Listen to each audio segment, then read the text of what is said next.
As the train left Copenhagen Central Station, Henrik Borch set down his briefcase and cooled his forehead on the windowpane. He always did so at the precise moment when the platform began to glide away. He closed his eyes and let the receding lights from the station flicker across his face. For years, Borch had taken the last train home from the office. He always sat at the far end of the last carriage, which left him with only a short distance to walk at the other end. Tonight was like any other in all respects but one. Borch had been persuaded by a colleague to join a drinks party and had indulged in not one, but 2 large glasses of beer. There was a smile on his lips. His wife always said that he should be more adventurous, and now he had been, and it had passed off very well. Borch was not drunk exactly, but relaxed and at peace with the world. The carriage was warm and gently vibrating. Borch liked the train. Not that he had to take public transport. Borch had done well for himself. He could afford to drive a Mercedes to and from work. There was a parking space for each of the partners at the office, but Borch preferred the train because it was predictable. Nothing stopped it, herring through the dark as the people of the suburbs lay fast asleep. The last passengers in his carriage got out at Hellerup. He could relax for the next half hour. No one was likely to embark before his stop. Borch closed his eyes, feeling the train gently oscillating. The motion set him in mind of galloping across the plains of the Wild West like the cowboys of his boyhood picture books. Within minutes he was fast asleep, cantering through a cartoon landscape of cacti and stone formations. Afterwards, the first thing he became aware of was the cold, then the utter silence. Last of all, before he opened his eyes, he felt a light on his face. This was odd, because it was completely dark all around him. As his eyes got used to the gloom, Borch saw trees and bushes outside the window next to him. He got up and walked over to the other window and saw more trees further away. He looked at his watch. He had been asleep for nearly an hour, so the train must have been to Helsingør already. He fumbled for his phone, grateful when his hand finally closed around the smooth pebble. But there was no power left on it. He always charged the phone before he left the office, but of course tonight he had gone out instead of working. Now Borch was frightened. Something had happened, and he was unable to call for help. With some difficulty, he managed to open the door by pulling the emergency handle. His legs trembled as he emerged onto a narrow tarmac platform and almost buckled under him when he saw that the rest of the train had gone. There was the outline of a shelter on the platform and a post with a sign, but the name had faded and was illegible in the dark. It looked like a disused station, perhaps now deployed as a siding by the railway company. His carriage had somehow become detached from the rest of the train and left there. If only he had never drunk those beers, he would not have fallen asleep on the train. He never had before in all his life, and now look what had happened. A movement at the far end of the platform startled him. It was a man slowly walking away, pushing a bicycle. A bell tingled faintly as he went, and there was a bright light bouncing from the front. Borch was relieved. He soon caught up with the man. "Thank God, there's someone else here. I fell asleep. Where are we?" The man shot him a look, more weary than unfriendly. He said nothing in reply. "Do you know this place?" Borch said, trying to keep his voice even. "Can you tell me where I might find a phone?" The man shrugged. He started walking, but not as fast as he could be. After a moment, he stopped, his face half turned. "You want me to follow you?"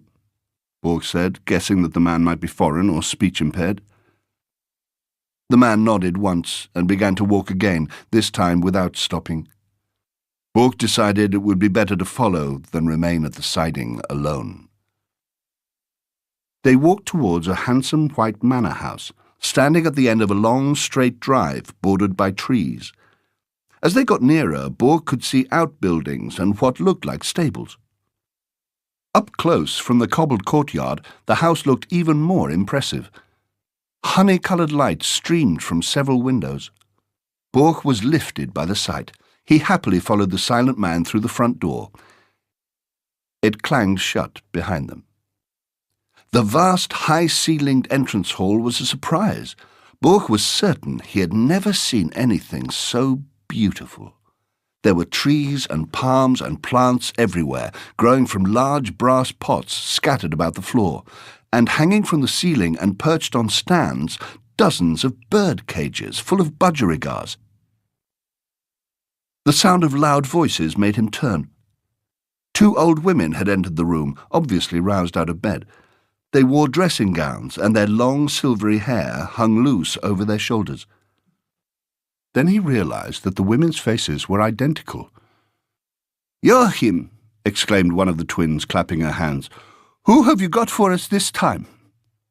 "Yes," said the other, stepping up close. "What are you?" Borg felt confused. He looked from one face to the other. I'm a lawyer," he stammered. "Oh," said the first twin, her smile fading.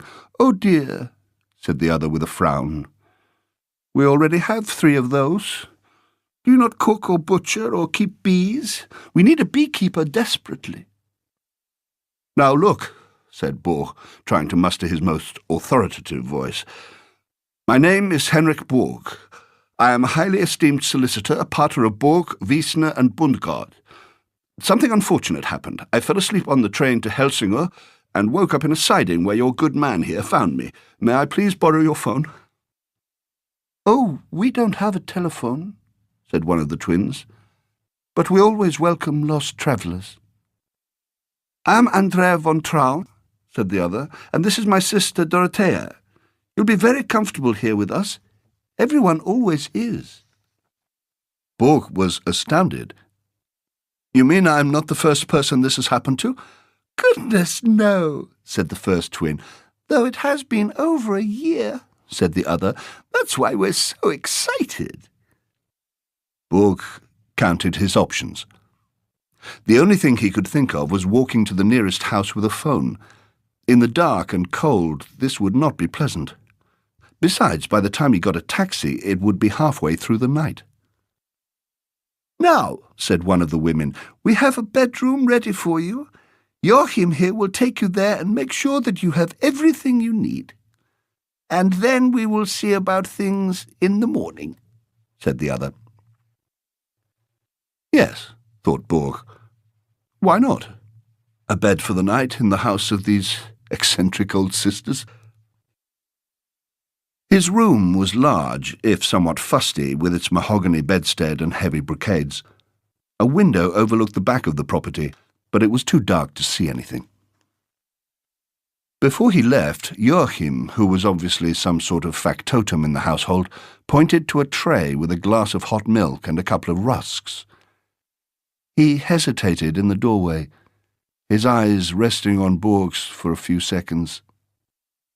Then he was gone. Borg sat on the bed in his underwear and socks. He drank the milk and nibbled on the rusks. His mother had always given him rusks when he was little and under the weather.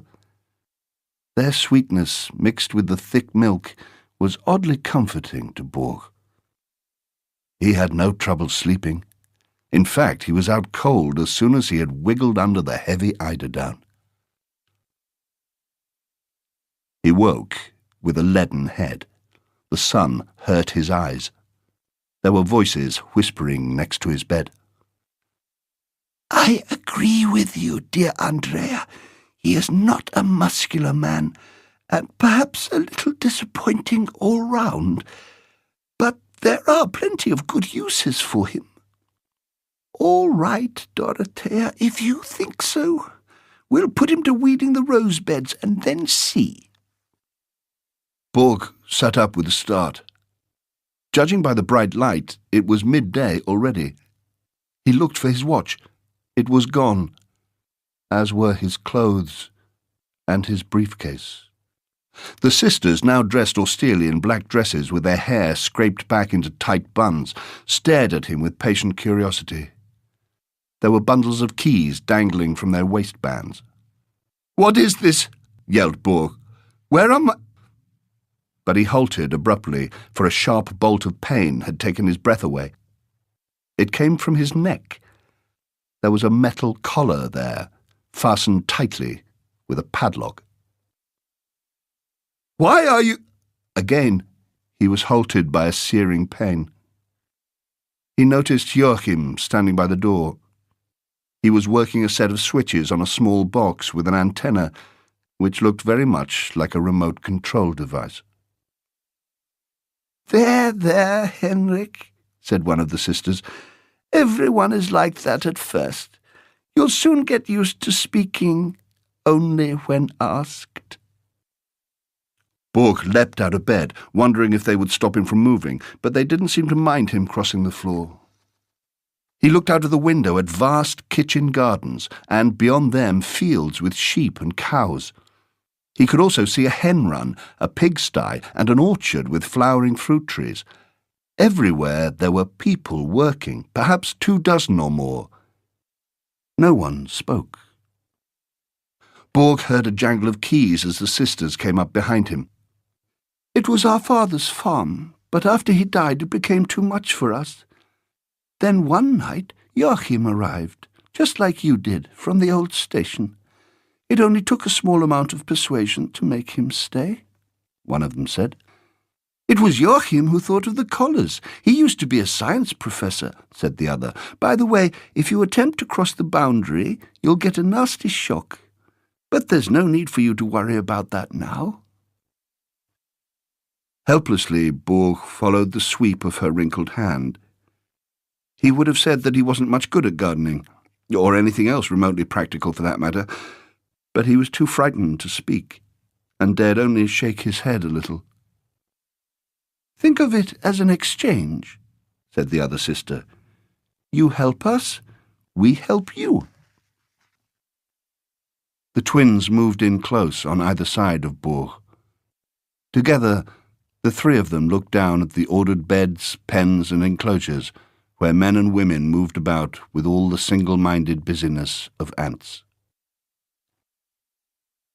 "Each day the same, no changes and no surprises. What more could you possibly want, Henrik?" said one sister, placing a firm hand on his shoulder.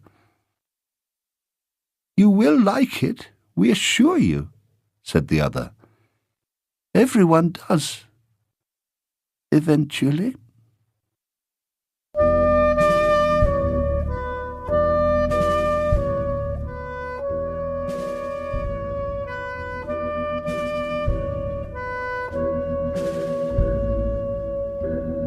The man lay on his back, his slippered feet resting casually on the threshold. One hand clutched a pipe, the other the evening paper.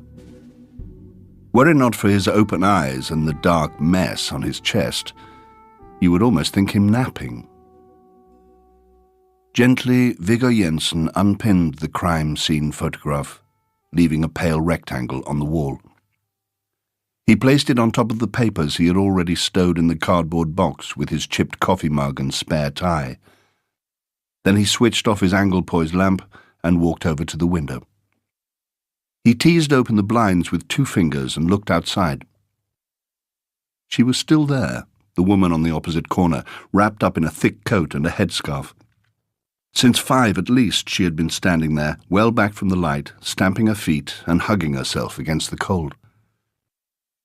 From the way she kept looking across at the main entrance, Viggo supposed she was waiting for some arrested man to be released.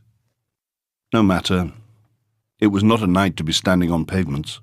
It was the last week of January, and Copenhagen was freezing. Leif Heinemann had been shot on a winter's night, cut down on his front doorstep.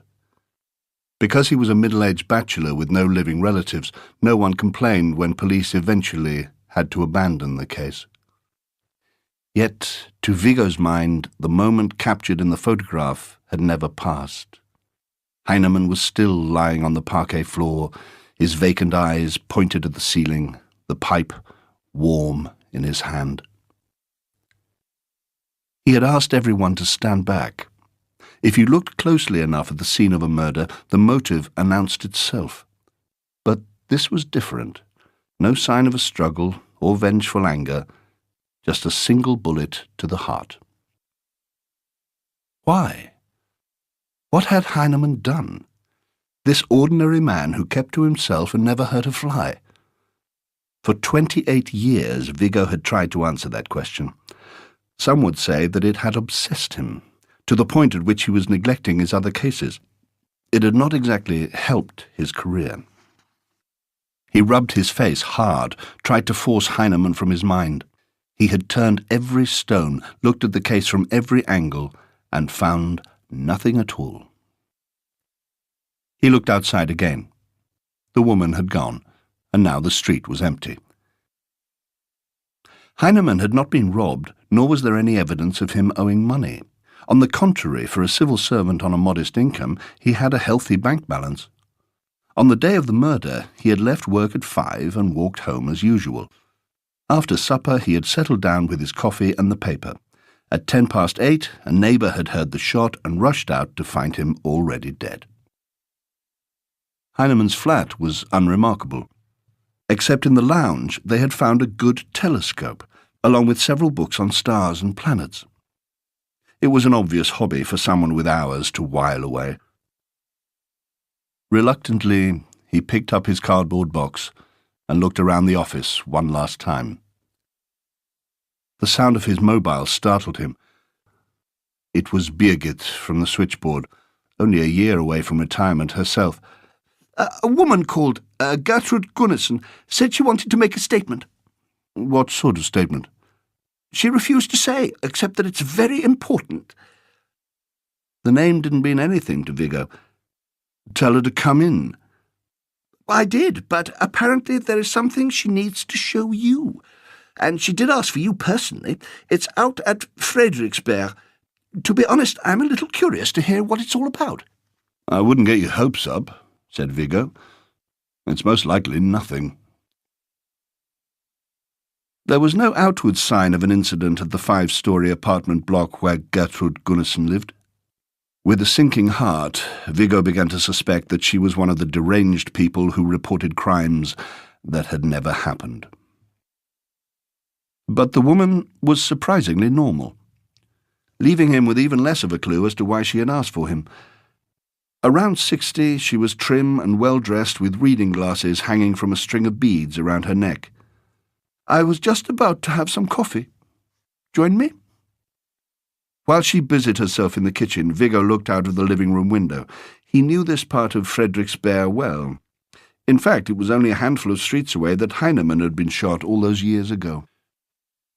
From where he was standing, Viggo could see several blocks of flats with brightly lit windows.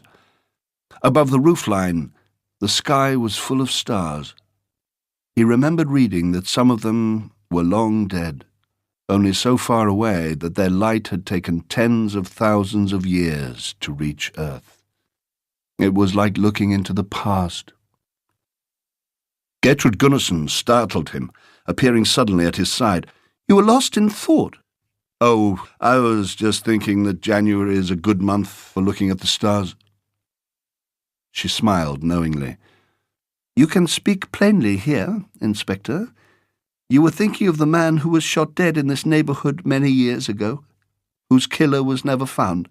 Am I right? Viggo was astonished. You knew Leif Heinemann?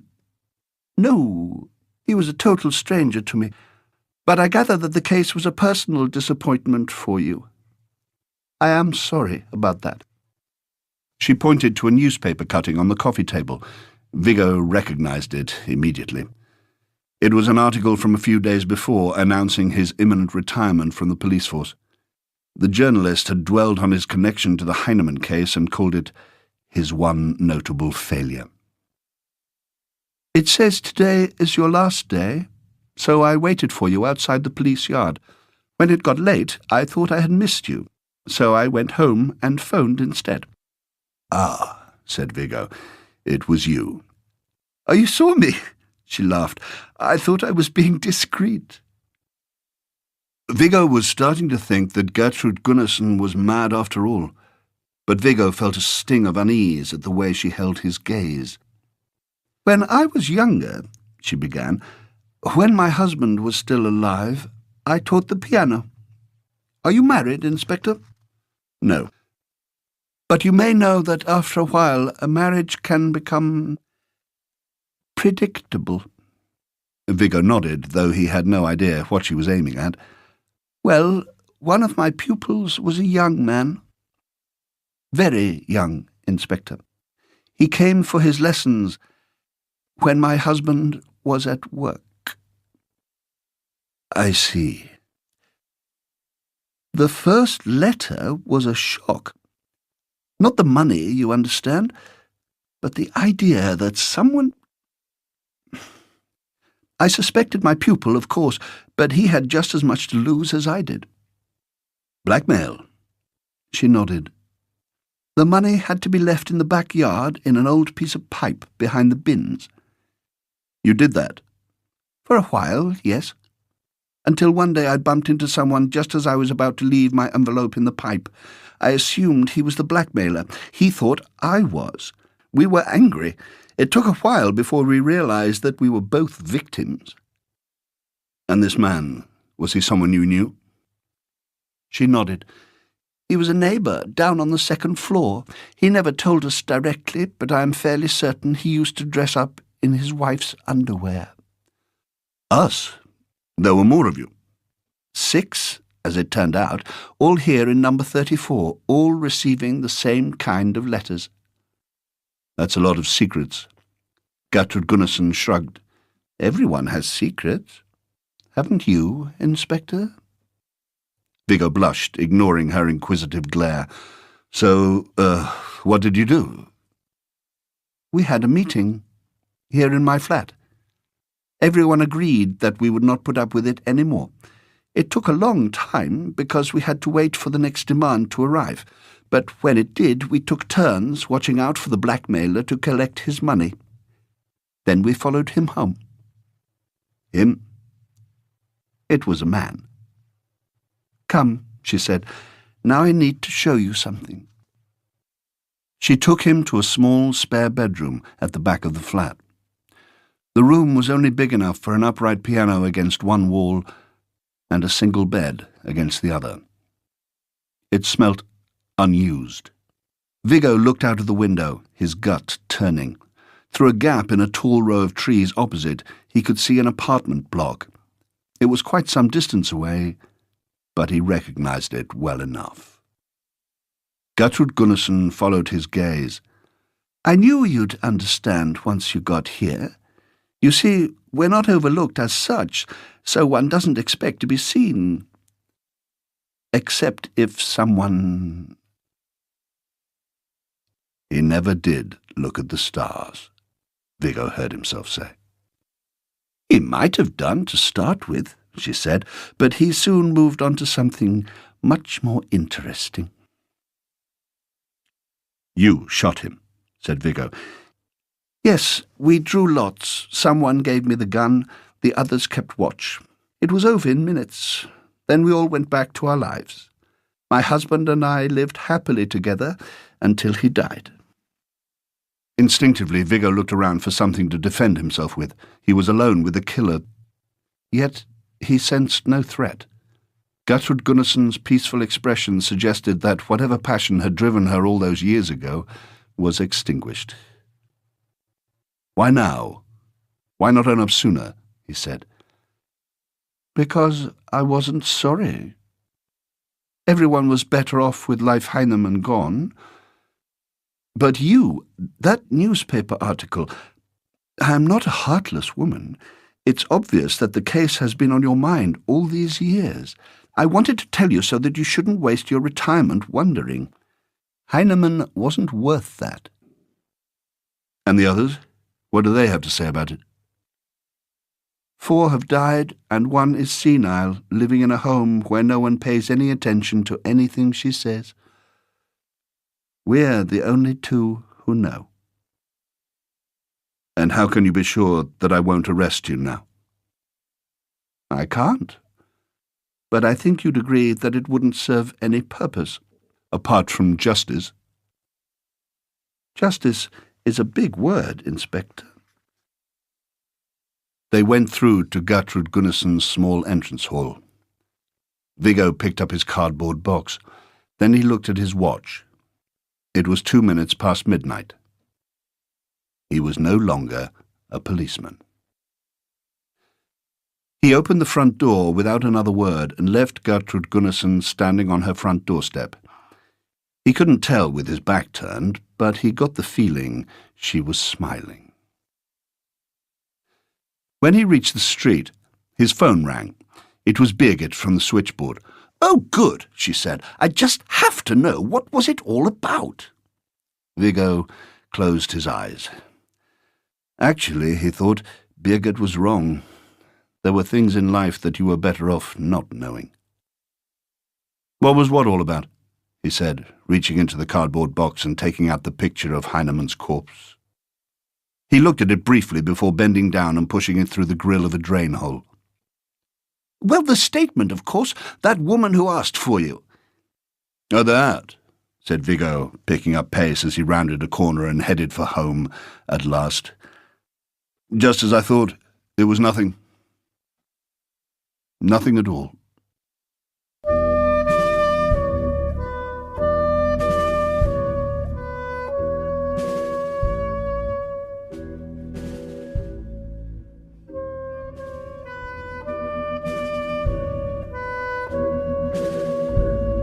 Every day, as he started up between the tall, straight lime trees to Amalieholm, Magnus Hansen began spontaneously to whistle. Though he would only admit it to himself, the Baroque castle, nestled like a cube of sugar in the green and brown fields of North Zealand, induced in him a sense of proprietorship. Magnus knew every inch of Amalieholm, from its hot, dusty attics to the flagstone floor of its kitchen, worn smooth by generations of servant feet. He could put a name to all the 378 portraits on the walls. Magnus disliked members of the public with their rucksacks and grubby hands. No matter how often he told them not to, they always tried to touch things or stray outside the red runner that protected the floors from their dirty shoes. Magnus preferred the quiet days when he would wander Amalieholm on his own, seek out an empty wing, and step over the rope partitions to lie in one of the four-poster beds. Listening to the castle fountains and the peacocks crying in the woods, he would imagine himself a well-fed baron, surrounded by the riches of his seat. Until, invariably, the present would intrude, announcing itself with a scratch from his walkie-talkie, or the sound of another coach-load of tourists approaching from the main road. Magnus could conduct castle tours in his sleep. He had a mind for dates and an intricate knowledge of aristocratic life, 18th century antiques and agricultural implements, which made it all the more disappointing that visitors only ever wanted to hear about the Wailing Girl, allegedly the ghost of a young maid who was drowned in the moat by a nobleman after giving birth to his child. The guides were supposed to mention that to this day the maid could be heard crying in the corridors at night. But Magnus rarely bothered. He did not believe in ghosts, nor had he ever seen or heard one at Amalieholm, wailing or otherwise. Ghosts, in his opinion, were invented by the owners of castles with leaking roofs, mindful that most people would only pay for history if it came coated in blood and gore. His own business was with the physical world, with bricks and mortar, French clocks, priceless tapestries, oriental screens and marble fireplaces. The way the light slanted through the deep window recesses like buttermilk. Magnus did not mix with his colleagues, students mostly, whose tours he considered vastly inferior to his own. After work, his black uniform with red lapels and shiny buttons smelled of Amalieholm. Its sweet exotic woods, chalky walls and heavy brocades. When he closed his eyes and pressed his nose to the fabric, it was almost as though he were there. By chance, Magnus had overheard something that he could not stop thinking about. The castle's present occupier, Baroness Feltenbohr, kept a small apartment in the east wing, but she was 95, and after her, no one wanted to live there. With most of the farmland sold off and no prospect of making money other than from tourism, Magnus guessed that the younger Feltenbohrs preferred their modern homes in Copenhagen to the castle. Once the Baroness died, the estate would pass to a trust, which would have to employ a live-in caretaker, or so Magnus had pieced together. He could see no reason why the caretaker should not be him. Magnus had never liked old Baroness Feltenbohr. Miss Karin, as she insisted on being addressed, had an irritating habit of springing up during his tours.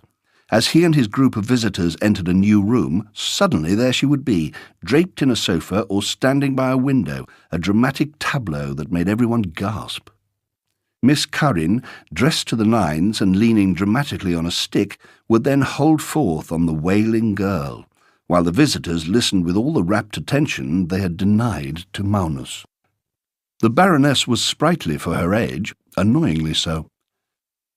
Magnus began to fantasize about her death, until, little by little, an inspired idea formed in his mind. It was more difficult than he had thought to recruit an accomplice. In the end, Magnus settled on a young waitress who worked at a cafe around the corner from his flat. From the loud conversations she conducted on her mobile phone, he knew that she was an unemployed actress and struggled for money. "I have a role for you. It is unusual, but it is acting all the same," he said to her one day when the cafe was empty. At first she was sceptical, but when he had passed her a brown envelope with 20 large notes inside it, she became more attentive. "Miss Karin, the old Baroness, is a dear friend of mine and likes a practical joke," he lied. "All you have to do is to turn up at the castle at 1 a.m. on Sunday morning. You will find the back door left on the latch." As for the job itself, he left that to her thespian talent and whatever imagination she could bring to bear on the part. It was best, as he explained, if he knew as little as possible about it. "Is it not illegal?" the waitress asked, but by the way her eyes kept sliding to the brown envelope, Magnus could tell that the money had done its work. As he left the cafe, he chuckled to himself, imagining Miss Karin's face, confronted at last with the fictional spectre with which she had entertained legions of visitors to Amalieholm. His plan was to stay away and simply turn up for work on the Monday morning, then watch with studied somberness as the corpse of the Baroness was carried out under a vivid orange blanket. But as the afternoon sun began to fade over Amalieholm on the Saturday afternoon, he found it impossible to resist witnessing the performance for himself. He had paid good money for it. Besides, it would allow him to spend his first night at the castle. Seeing as he was going to live there, it was about time. At night, Amalieholm felt different. Each creak and snap of woodwork amplified in the dark. Magnus had forgotten that he would not be able to switch on any lights. He carried a small torch as part of his uniform, but it was too weak to make much difference. He chose a guest room in the north wing, near enough to Miss Karin's quarters to make it up for a front-line seat. It smelled of mildew and cold cinders. He decided against the bed, lest it creaked, instead choosing an armchair facing the door. For a while he tried to sit in complete darkness, but the room's full-length portrait of the 18th-century Baron Otto Feltenbohr disconcerted him. The only way he could stand it was if he kept the torchlight pointed at the Baron's face. It was not long before he felt ravenously hungry, as he had not eaten since lunch. For a while he contemplated tiptoeing down to the staff kitchen to look for a biscuit or an apple, but that would be far too risky. Eventually he fell asleep, drooling on his hand. It was the crying that woke him. It had its own rhythm, at first piercing, then unravelling into a series of small sobs. By the direction of the sound, it came from the west wing. Magnus frowned. An interesting choice to start at the other end of the house, if a little unnecessary. He checked his watch. She was early. It had only just turned midnight, but that was all right. Miss Curran would have retired a while ago. By now, she would just be opening her eyes, straining to hear the sound that had woken her. As the wailing grew louder, another sound mixed in with it, which he could not place at first. Doors, he thought, as the sound approached him. Doors being opened and shut, and urgent running footsteps in between. Of course, the waitress would have done her research, a mother looking desperately for the child that was taken from her by an evil nobleman. Or so the tale went. She was good. Very good. Though, as the steps and the banging and the wailing neared his own room, Magnus thought that perhaps she was going a little too far. Even he was starting to feel uneasy. He could not very well call out unless he wanted to reveal his presence to Miss Curran. Instead, he fumbled with a torch, intending to signal to the girl that she could skip his room, but the torch would not work. He must have forgotten to switch it off earlier when he fell asleep. Too late, he wished that he had stayed at home after all. The girl's wailing really was extraordinarily realistic, not just grief-stricken, but furious with it, the kind of fury that demanded release, a roar that was more animal than human. It occurred to him that he ought to get up, perhaps hide, but all he could do was sit there, frozen to his seat, and covering his face like a small child who thought this might make him invisible. Listening to the last few steps outside was sheer agony, though he knew that the girl was only doing what he had asked her to. When finally his door was flung open, it was as if from a sudden gust of wind and not by any hand. In the confusion of the blast and the wailing, he saw nothing but a streak of something grey that looked like moonlight. Then, after what seemed like an eternity, the door was slammed shut, and the spectacle moved on, like a terrifying train, toward the east wing. There was nothing on the news about Miss Curran on the Sunday, but then the death of an old baroness from a stroke was hardly the stuff of headlines. It was more disappointing when he arrived to work on the Monday to find no outward sign of disturbance or upset. Despite the drama of Saturday night, it seemed nothing whatever had happened. Later, Magnus was astonished to come across the Baroness herself in the morning room arranging a bouquet of chrysanthemums to the delight of his gormless group of visitors. "Tell us, Baroness," he said, exasperated after waiting for her to finish her usual tale about the wailing girl. "Have you ever heard this ghost yourself?" "Alas, no," said Miss Curran. A disappointed murmur spread in the room. The old Baroness smiled. "But then I wouldn't have. You see, I am stone deaf. Once I remove my hearing aid for the night, you could walk a marching band through this castle and I would not hear it." The visitors laughed. Magnus felt his cheeks glow. He had not thought about that. Next time he would have to be a lot more imaginative. Then Miss Curran's look grew serious. "Which is why there's a problem. As you see, I'm not long for the world, but, beautiful though it is, none of my heirs are willing to live at Amalieholm because of the wailing girl.